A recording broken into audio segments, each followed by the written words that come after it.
Our next information session is titled Helping Boys in the Classroom, and our presenter is Mr. Greg Mitchell from Major Mitchell Promotions.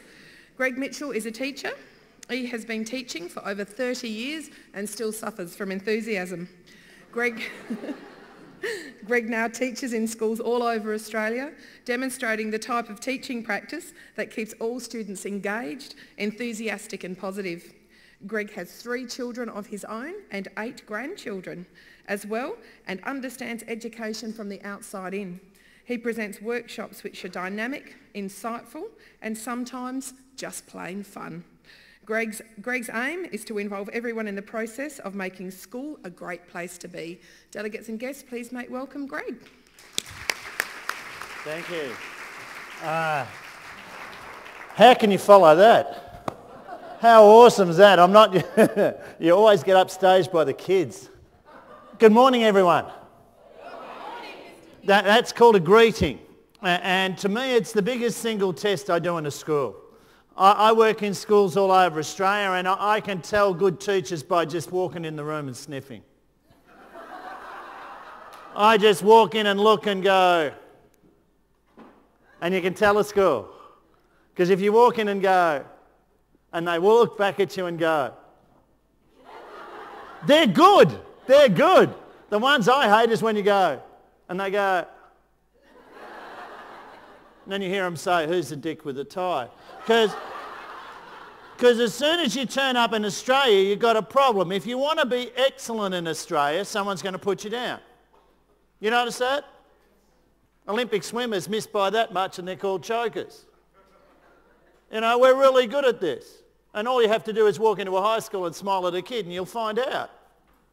I walked into one high school, I won't say where it is, smiled beautifully. I was all beautifully dressed, had my best tie on. This girl took one look at me, didn't take a breath, turned to the girl next to her and went, he's got pink on his tie, must be gay. I thought, she's got a big mouth, she must be a bitch. And I was right and she was wrong. The trouble is with it, is that if you want to do anything excellent in your school, you're going to cop it. And the hard part is that the biggest excellent things are not big things. They're tiny little things. I use boys in education as a key to get into the doors of schools. Because I try to look for stuff that will get me into classrooms. You can't teach kids alone in a classroom, I found out. After 35 years of practice, I think it's an illusion that one great teacher is going to make a difference to your school. They'll make a difference for one kid. And if you've got a boy, who's got boys? Who's married to one? 3/4 of women who are married to men say they're unhappy with their husband's performance around the house.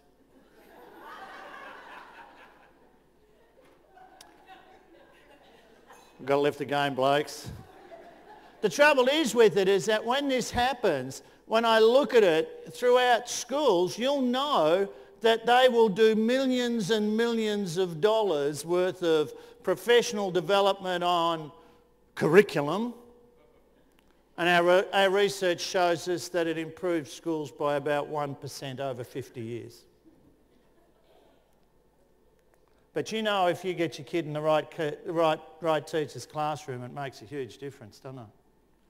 2 years of a good teacher will mean almost 50% performance to a boy's performance at school. And you go, that's astounding. But I can't crack schools, particularly high schools. At the moment, I spend 3/4 of my time in other states. And I'm a West Australian. I started teaching here 35 years ago down at North Parmelia Primary School. And the hardest problem is with it is that you can't tell teachers. You've got to show them. In fact, you can't tell boys. You've got to show them. So when we work together with boys, I like to get in and mentor. Hop in, teach at the classroom, get it to work. And I start out by teaching all the littlest stuff. Just do this. Put your hands in the air like this. Reach over to the people on either side of you, pat them on the back and say, it's good to see you today. I love it. Some of you are right into that. Hey, how you going? Some of you went, oh, geez, who am I sitting next to? Some of you are compliant. Some of you are still doing it. Because what happens is it's little things that make the biggest difference. When we have a look at what we need to look at with boys, it's pretty simple. First, we've got to figure out what to do when boys throw stuff at you. And they're going to throw stuff at you. You know it. Boys love to chuck stuff, don't they? They're always throwing stuff around, but they also throw curveballs at you. And the biggest single problem is we get caught with stupid stuff. Put up your hand if you trust your son. Oh, get over it. Every one of you, I bet you have done something that you are too scared to tell your parents about now. Right? Why would your boys be any different? The kids who lie, children start to lie at age 4. The kids who continue have parents who believe them. And I see some beauties, I tell you. I was in Bilgoa Plateau in Sydney, very tough, very lovely North Shore. And they took their boys on camp and some little bugger let off a stink bomb on the first day. And the principal said, if you do that again, you will be suspended, whoever it was. They came back, so this kid waited until there was cover, and whilst they were unpacking everything from camp, let another one go. Teacher did some research and found the culprit. So she got him in and said, you're going to be suspended. And Mum came up and said, oh, my husband's a lawyer. If you suspend him, you better have a pretty big bank account. So the school went, okay. But what are you teaching your child? Interesting. 2 weeks later, that family was on an aeroplane to Fiji when the plane stopped loading and they had to decamp because they found 2 explosive devices in their son's luggage. The other 2 stink bombs that he didn't let off. And to the parents' credit, they came up and apologised to the school. And they said, you can suspend him. They said, no, that's too easy. They made him stand up and apologise at assembly. Now that boy learnt something, but so did the parents. Kids lie. Kids will tell you what you want to hear. Learn to be able to teach your children the simplest little things. Every one of us doesn't always tell the truth. But the realities is if we want to see our boys develop, we've got to look at some things differently. We got to see I love this because you're whacking on and everybody go. We got to look at some of the things. And today I'm going to tell you in a very short period of time before I go and hop on a plane and go to live in Sydney for 3 weeks, that simple little things make the biggest difference. One of the best things you can teach boys is simple stuff like how to welcome. I teach boys how to handshake. It's really simple. Can I borrow your hand? I know her, so it's okay. I got cold hands though. So what you do is go down the V and you grip at the bottom. See down there? You don't grip at the front. When a man does that to you, what do you think? Idiot. So when I do this, no, they go straight. Try this. Just slip down in the V, grip at the bottom, and you look them in the eye. And you say, hi, I'm Greg. Hi, I'm Kylie. Great. Did you see that? I did that the other day, and this girl goes, hi, I'm Greg. And she goes, hi, I'm Greg. I went, no. I'm Greg, you're someone else. Pretty simple. Give it a try. Give it a try. Give that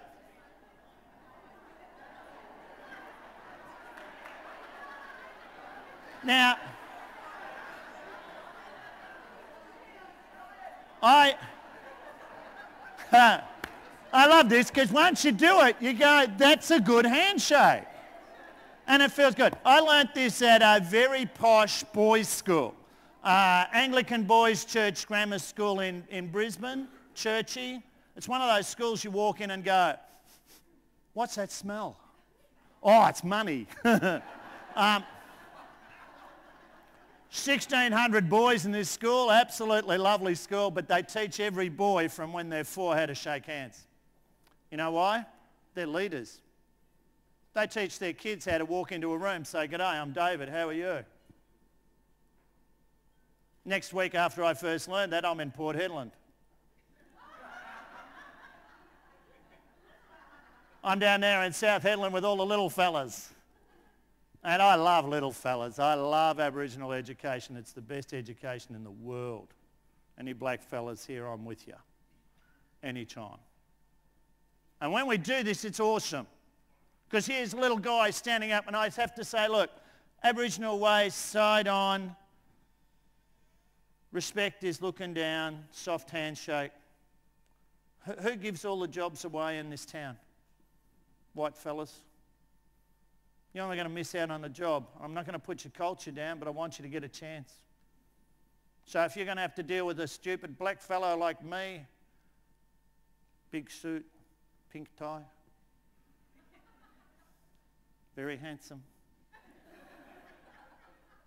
Learn to walk into a room, square your shoulders back, look them in the eye and shake hands. That's the white fellow way. Get the job. When you got the job, teach them the culture. And they might grow up a bit. So here we are, little fella. Hi, I'm Martin Luther. And why shouldn't Martin Luther change the world? He should have every chance that every other kid in Brisbane with all their fancy cars and money and all the rest of it that anybody else should. Because it's little things that make the biggest difference. And if we teach our kids the littlest things, they can learn to tackle the big stuff. Right? Happily. But the trouble is, if we don't teach our kids the littlest things, what happens?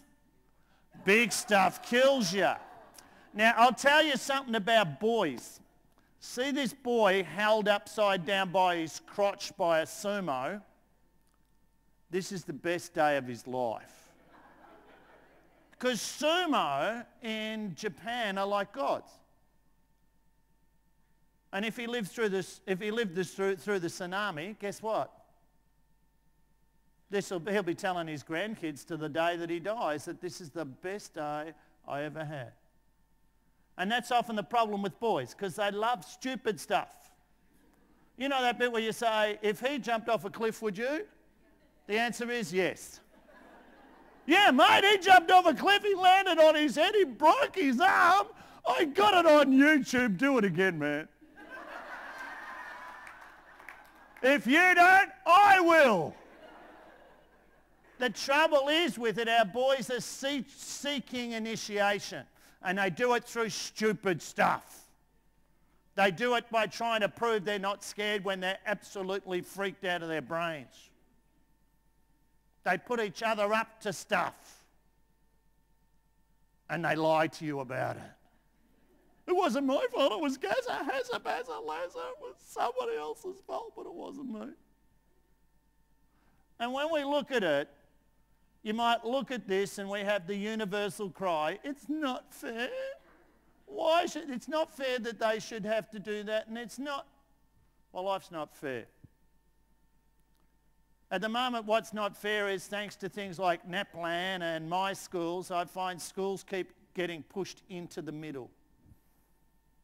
The easiest kid to get your scores up is that middle 40%. So I teach the middle 40%. The trouble is it's the kids on the edge that I keep worrying about. And boys are overrepresented in gifted kids, and they dominate special needs, and they dominate remedial classrooms. I think it's not fair in Australia that 45 people a week commit suicide. 3/4 of those are men. 3/4 of those are boys. It is still the single biggest cause of death between the ages of 14 and 25 for our boys.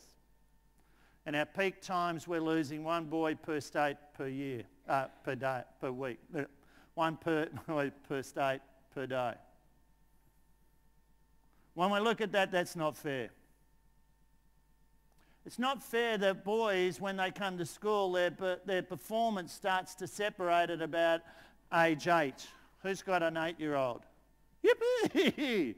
800% increase in testosterone age 8. They go from unleaded to rocket fuel. Everything's a competition. And we do everything possible to stuff their performance up at this stage. We start to measure them. We put them in competitive sport, which gets rid of the energy but teaches them really bad social skill. They have to write more. Up until then, they're cute. Now they're starting to be wrong. And shame kicks in. Shame is the biggest single demotivator in your life. Everybody's got shame. We've got things that we don't want to tell anybody else. The interesting thing is, the less you talk about it, the more you're going to have. Often people use shame to motivate their kids. It makes girls compliant. That's why 80% of women admit to being dissatisfied with the shape of their body. You're not good enough. How come this is this big and this is not? For boys, it makes them defiant. You shame them, they go underground. And the reason why we have so much shame in Australia is because we are worried. The stuff that stops you having shame is called empathy. When you can see that other people have the same problems as you and that you're not scared to talk about it. And the funnel that it goes through, the crucible that it's cooked in, is called vulnerability. Our images of men are not vulnerable. They tend to still be big and strong after all of this. We're getting better at it, but we've still got a lot of work to do. And unfortunately, life's not fair. Things go wrong. And I think we've got to make sure that we don't expect our schools to be perfect, because if they're perfect, they're living in shame instead of acknowledging they've got a problem. We see this constantly in places like football clubs. An opposition coach says, I'd hate my kids to come to the football because there's some animals out there. And everybody goes, oh, we got the best supporters in the league. No, you got some idiots. They're not all idiots.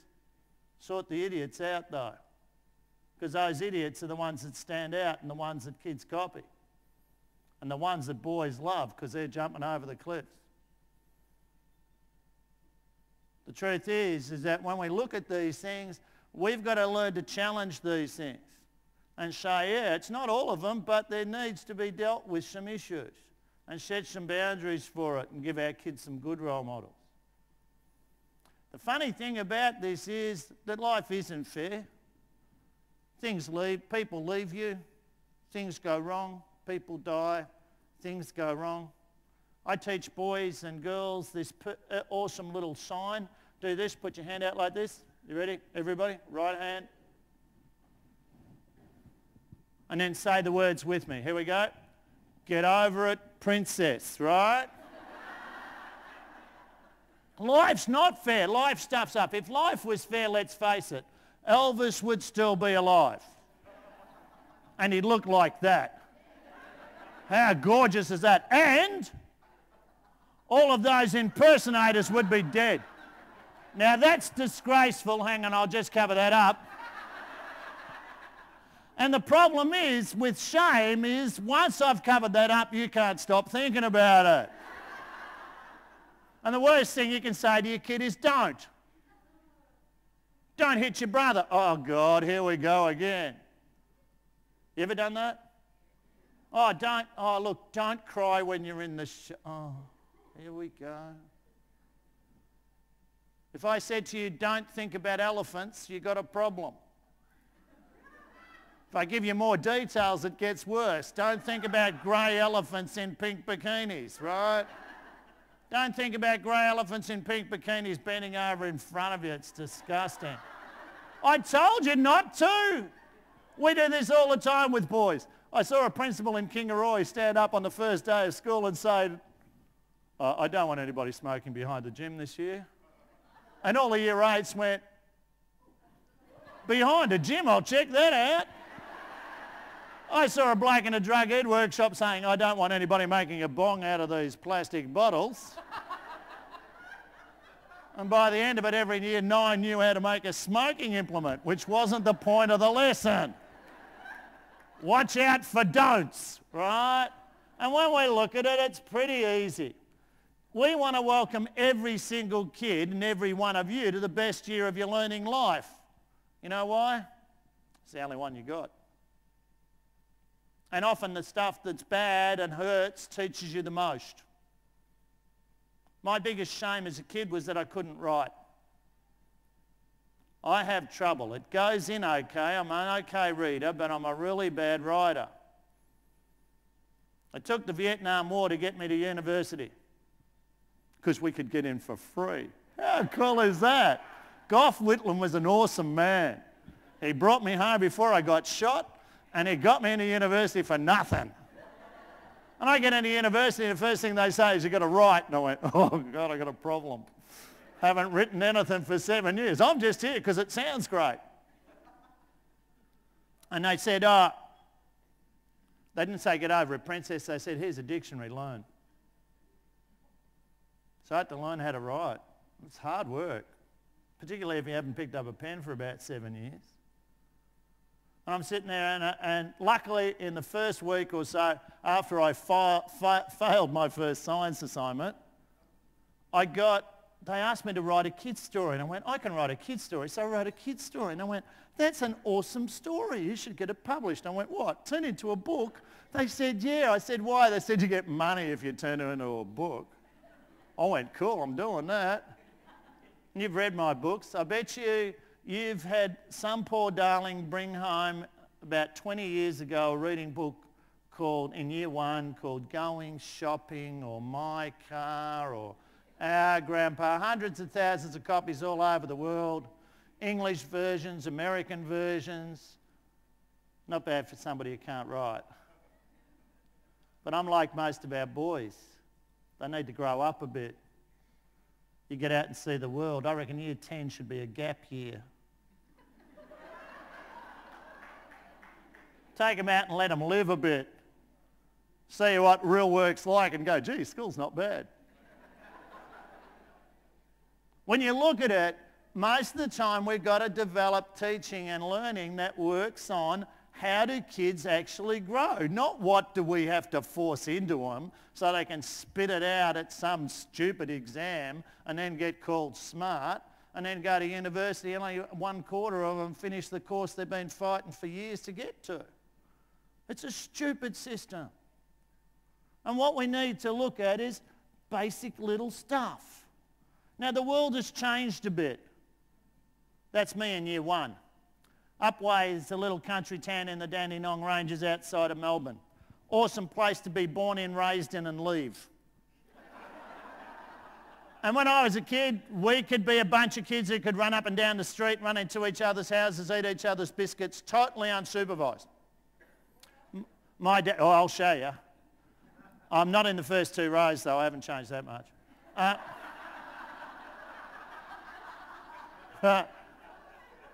My dad used to kick the door open and say, come back when the sun goes down. Later on he changed it to come back when the sun goes up, but that was different. But what he knew was if we were kicking around town, we'd be supervised, wouldn't we? You ran into Mr. Jones's house, ate his biscuits, gave him a mouthful of cheek, he'd reach over and go, give you a clip under the ear. And if you went home yodel crying, you know yodel crying? Billy Connolly taught me that. That's where you go, Dad, Josie just hit me behind the ear.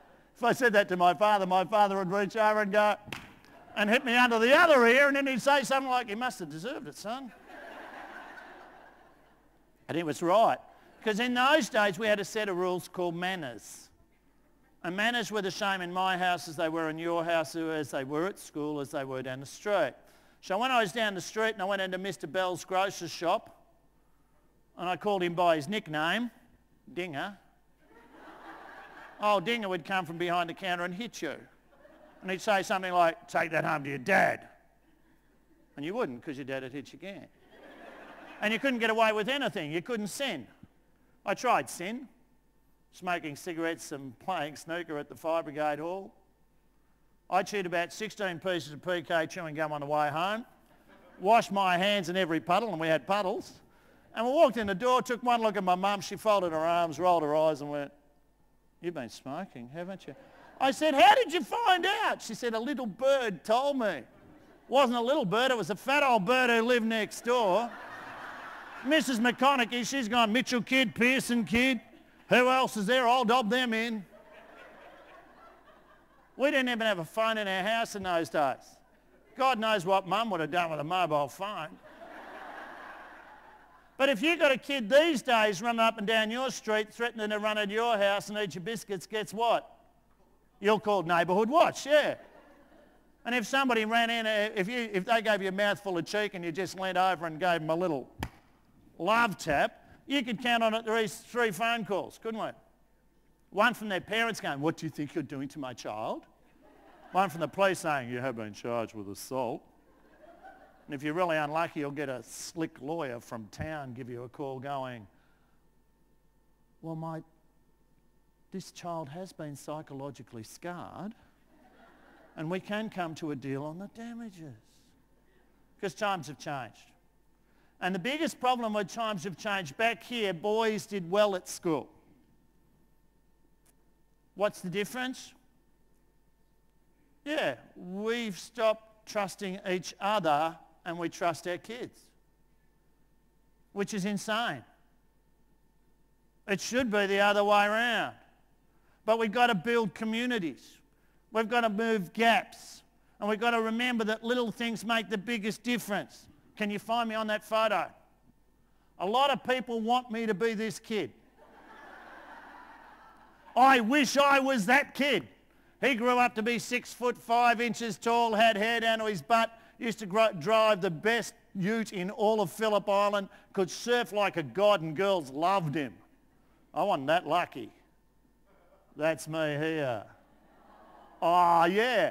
And this shows that cute does not last, right? Because girls try that on you. When they want to manipulate men, they look at you and go, oh, could you do that for me? I say, cute doesn't last, sweetheart. What happens if you grow up to be fat and ugly, right? Get over it, princess. The trouble is for our boys is that they don't learn the little things. You know what got me to be where I am today? It's this. That's the only thing that's still the same since then. The rest is buggered. Now, why is this so important? Because if you had to ask what got me a job, I got a couple of jobs by going.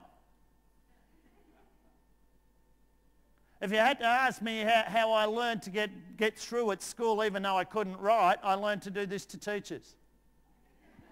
I learned if a teacher was talking and you pretended to write and went, they gave you better marks. I got to play A-grade football because I smile. I'm not very good at footy, but if you grab the ball, kick it, and then smile, they say stuff to you like, hey mate, you're so cool under pressure. My heart's pumping, my pants are full, but I look like I know what I was doing, so they gave me a game. Now, simple little things. 2 biggest things you've got to give your children are these 2. Put them up. This one, ownership. Whatever problem you've got's your problem, nobody's else. You start blaming other people, you're never going to change it. Next one, optimism. Yeah, the world's a bad place, but it's not all bad. And you've got to learn simple things. The biggest 3 skills for kids today are not reading, writing and arithmetic. They're what I call TLC. And that's not tender love and care. It's your ability to think, listen and communicate. If you want to see why girls kill boys in education today, every classroom in Australia I know with girls and boys in it, girls kill boys for think, listen and communicate. So we've got to teach them simple little things. So I'm going to teach you some simple thinking, listening, and communication skills. For this, you need to find a partner. Now, if you did what most kids in the classroom would do, is they go like this, and they would find a clone. The worst person to teach you anything is your best friend. You already know what they know. The best person to teach you is your person you've never met. In schools, my manners are pretty simple. First rule is mutual respect. That means you don't have friends at school. You learn to be friendly to everyone. Because when we got friends in school, we got cliques and we got groups. And I don't like you, you're not my friend, you got a smelly big butt and you're not my friend. And how I teach mutual respect is that I make kids work with every other kid in the classroom. And I won't accept a label on a kid. I don't care if you're a male or a female, whether you're black, white, pink, green, orange, blue, purple, gay, bent, straight, rich, poor, fast, slow. Same rule for everybody. Why? Because if we don't have the same rules for everybody, and you know in a school that some kids get treated better than others, and as soon as you get that, where do we end up? It's not fair.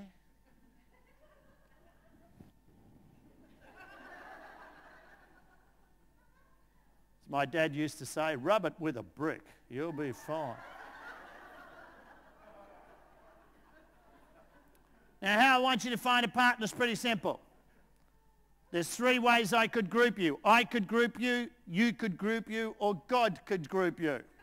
If I choose the group, you'll go, oh, do I have to work with him? If you choose the group, I'll go, oh, do you have to work with him?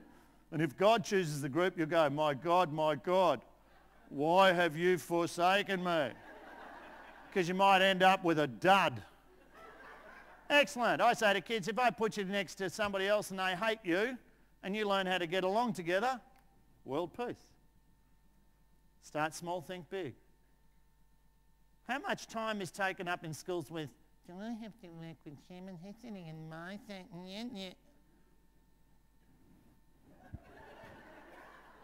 Okay, how are you going to find a partner? It's pretty simple. You're going to look around the room. You're going to find a pair of eyes. You're going to lock onto those eyes and go like this. Go. And then walk across the room to go like this. Hello, I'm Cardi. Hi, I'm Greg. Pleased to meet you. She's learned. Now, it's funny, as soon as you do this to anybody, you'll go, most of them go, oh, God. Why do they do that? Because they're not comfortable.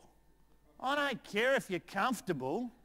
I want you safe. I want every kid in every school to be able to go to every kid in every school and still be safe.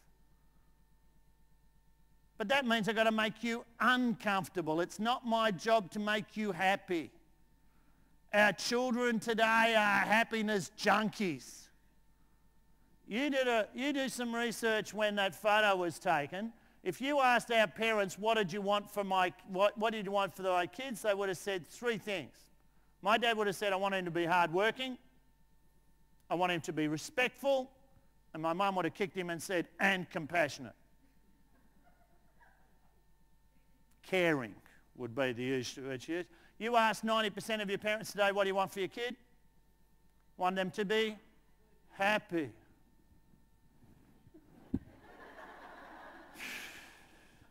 What, you'd rather have your kid be happy rather than hardworking? Happy rather than respectful? Happy rather than compassionate?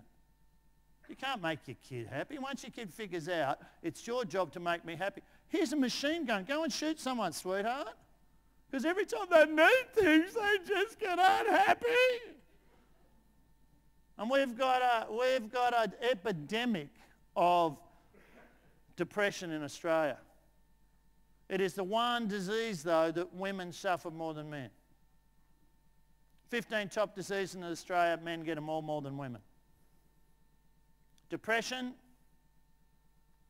1 in every 4 women will have a depressive episode sometime in their life. 1 in every 6 men. What's the difference? Men make their wives responsible for it.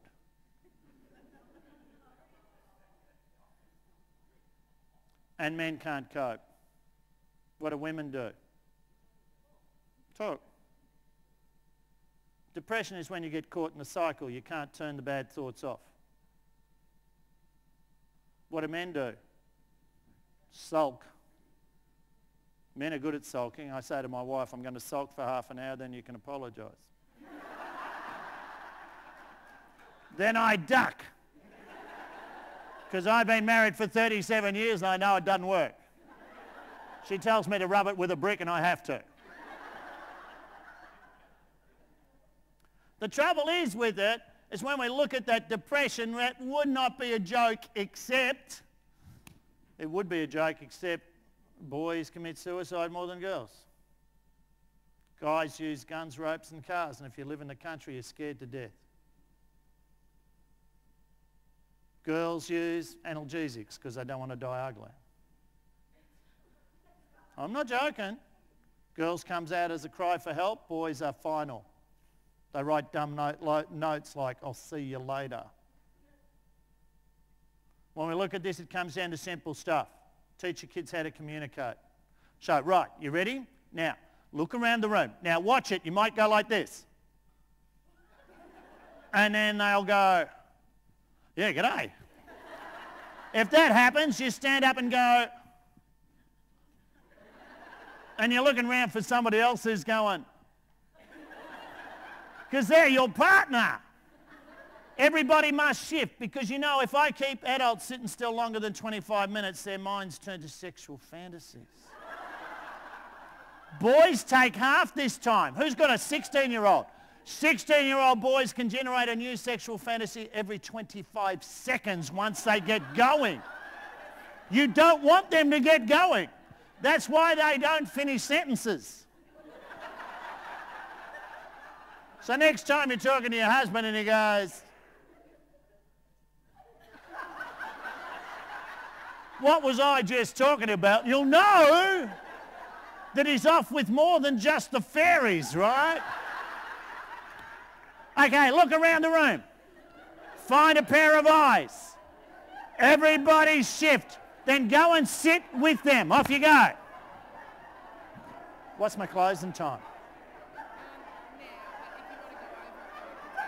Yeah, well, I've got to be quick because I've got to catch a plane, so I'll do my best.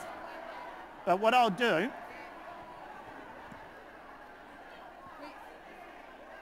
due for a brunch break, but if you've Yeah. got sort of 5 to 7 minutes, that's I know, I'll just do...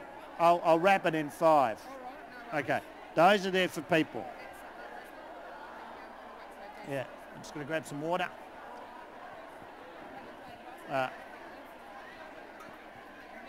Yeah, it's enough. That's fine. Yeah.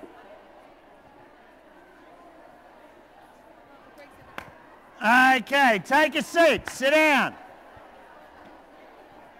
Now, take a seat. Sit down next to that person. Now, after I've gone, what I want you to do is, because I've got to go soon, I've got to catch a plane, so I can't muck around. But what I want you to do is to talk to that person. And I bet you'll find out something about them that you never knew. And you'll go, that's awesome. But what I want you to do is to do this with your son sometimes. And especially get your husband to do it, because I went to my father's funeral to find out that my brother didn't know him. Because he had to write the eulogy and it was all wrong. I'm trying to grieve and I'm going, geez, that's wrong. And I'm thinking, isn't that scary? I do this with husbands and wives and they can't get it right either. If you say, I'll give you 30 seconds, just tell me a short story of your life, I bet you halfway through it, a wife will go, I didn't know that. And he'll go, we don't get a minute to talk to each other. And that's probably true. And the truth is when we have a look at how life works, is we need to build connections and rebuild the communities. I'm happy to help you do that. I've left a bunch of cards out here. And I like being the first mentor. Get in and show you. Not tell you, show you. But simple little things can make the biggest difference to your community. Men talking to men is awesome. I'm going to finish with a story. This story is an old story. It's an old Jewish story. It's even older than me. It's 3,500 years old. Me, I'm in my late 30s. I'm 60 this year, but don't worry, I've got a 30-year plan. I still want to be doing this in 30 years' time. Can you imagine how awesome this is going to be when I'm 90?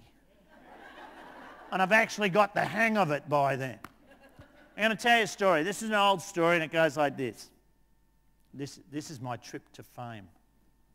Once there was a little boy, and on the day that he was born, his grandfather made for him a blanket. And he covered him in the blanket, and it kept him safe and warm and comfortable. But as little boys are, he started to grow. And he grew until he could walk and he could talk, and he dragged that blanket with him wherever he went. But one day his mother looked at the blanket and said, "Oh, look at that blanket. It's covered all over with stuff. You'll have to get rid of it or do something with it." And the little boy said, "But I don't want to get rid of it. I'll take it to my grandpa. He'll know what to do."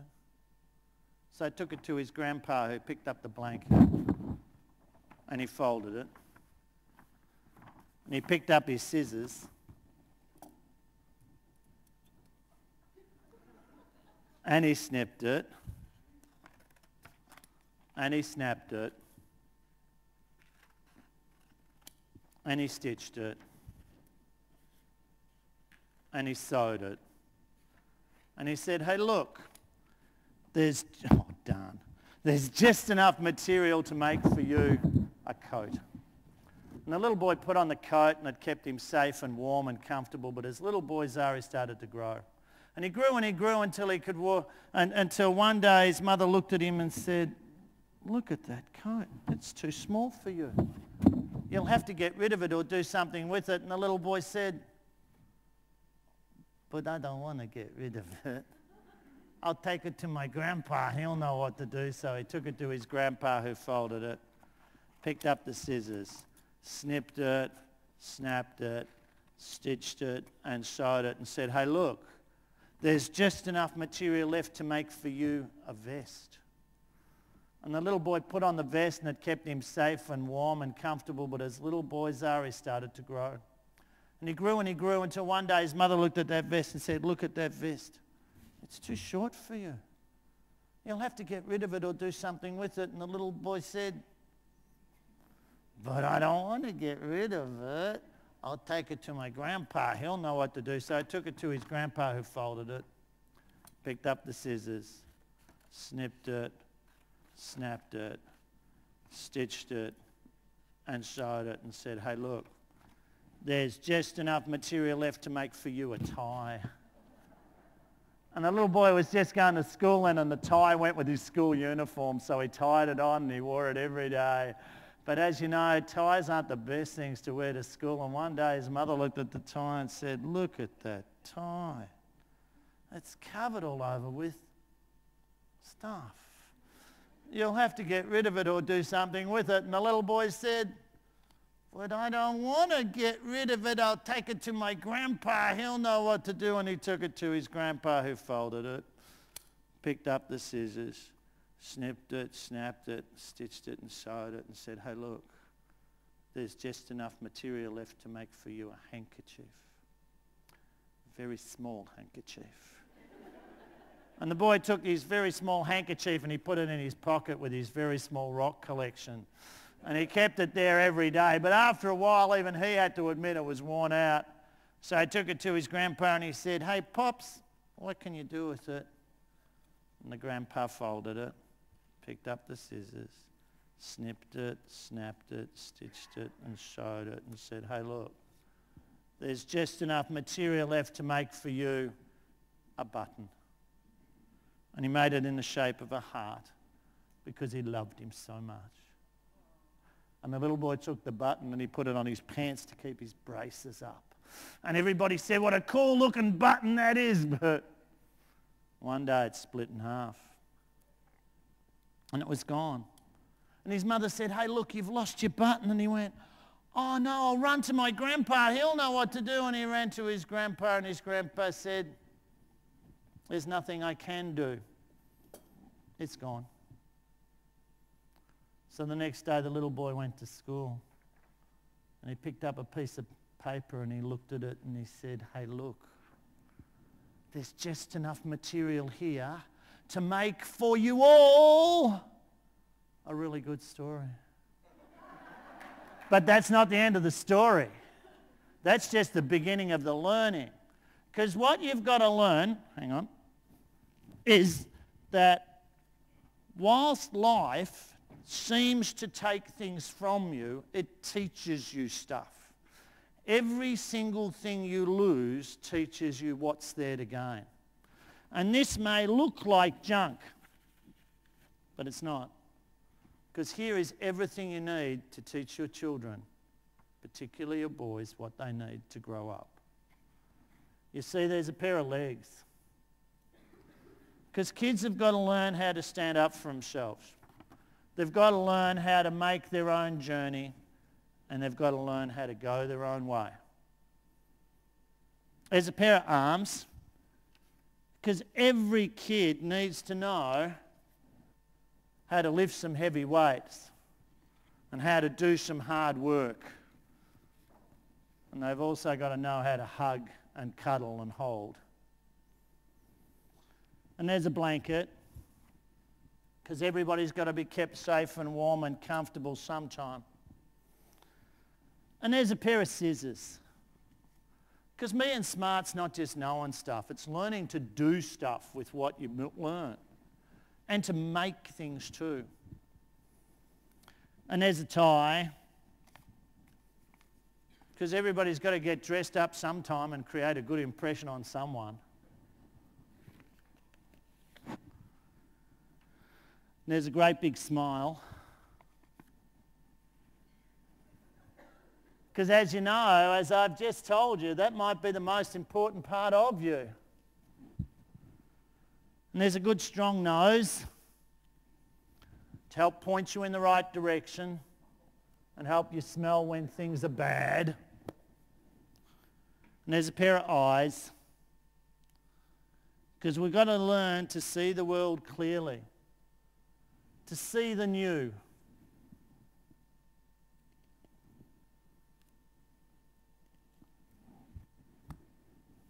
And it's a Jewish story, so there's a Yomulcha.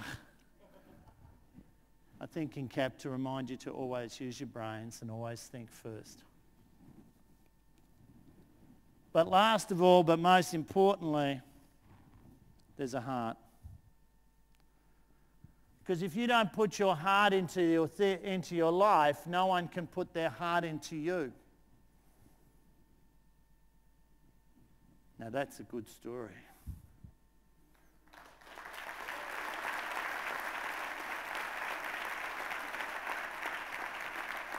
And so I want to thank you for your heart.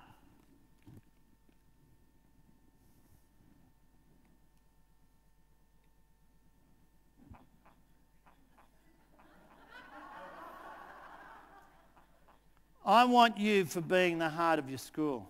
I want to say to you, you are the heart of your school. Parents are what schools are about. Children are all our issues. They're all our worries and they're all our joys. But the truth is that schools who lose heart lose everything. For me, we have to put the effort in that even though some people find it hard, that you can do great stuff with ownership and optimism, with thinking, listening and communicating, with the ability to meet and tell each other stories. There's nothing that can't be done. Great teaching is great stories. I bet you if you can remember... I bet you if you can remember your best ever teacher, they had a great story. And they did two things. They either loved you or loved doing what they were doing. Thank you for putting your effort and your kindness into their support. And if you need someone to give your school a boost, give us a call, because I'd love to be part of it. So, just do this. Turn and look at the person you're with. Look them in the eye and say, you're wonderful. Turn to somebody on the other side and say, you're marvellous. If you've got a boss in the room, look at them and say, I love you. I tell kids, always suck up to the boss. Always suck up to your parents. They might have money. Look at me and say, you're brilliant. Not really.